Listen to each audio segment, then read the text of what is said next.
Hello అండి, welcome back to our channel. ఈరోజు మన వీడియోలో శనగపిండితో నేను దోశ వేసి చూపిస్తానండి. ఈవినింగ్ టైంలో 4కి అలా తీసుకుంటే టీ తాగుతూ చాలా బాగుంటుందండి. దానికి మనం ముందుగా శనగపిండి తీసుకుని ఒక కప్పు, అందులో కొంచెం పసుపు, రుచికి తగినంత సాల్టు, కొంచెం జీలకర్ర, ఉల్లిపాయలు, పచ్చిమిర్చి, కొంచెం కొత్తిమీర, కరివేపాకు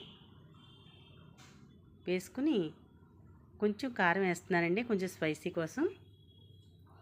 వేసి మనం వాటర్ పోసుకుని దోసపిండిలా మనం కలుపుకుందామండి. మరీ పలచగా కాదు, మరీ గట్టిగా కాకుండా నేను చూపించిన విధంగా మిక్స్ చేయండి.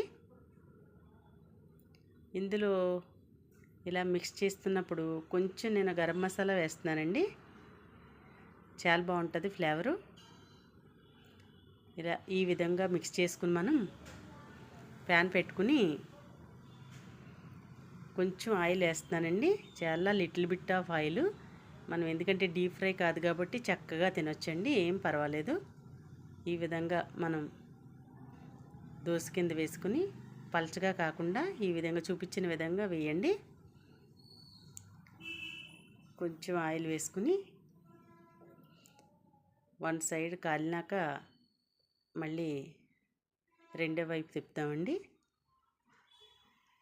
ఈ విధంగా మనం చక్కగా రోస్ట్గా వేయించుకుని తీసుకుందామండి.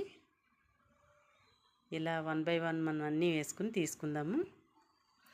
ఇది ఈవినింగ్ స్నాక్స్కి చాలా బాగుంటుందండి, తప్పకుండా ట్రై చేయండి. ఎందుకంటే పిల్లలు పెద్దవాళ్ళు డీప్ ఫ్రై కాకుండా, అస్తమాను డీప్ ఫ్రై కాకుండా ఇలాగా చక్కగా ఆకలేస్తుంది అన్నప్పుడు, పిల్లలు స్కూల్ నుంచి వచ్చి ఏదన్నా స్నాక్స్ అడిగినప్పుడు ఇలా ఈ విధంగా సింపుల్గా చేసి పెట్టచ్చు.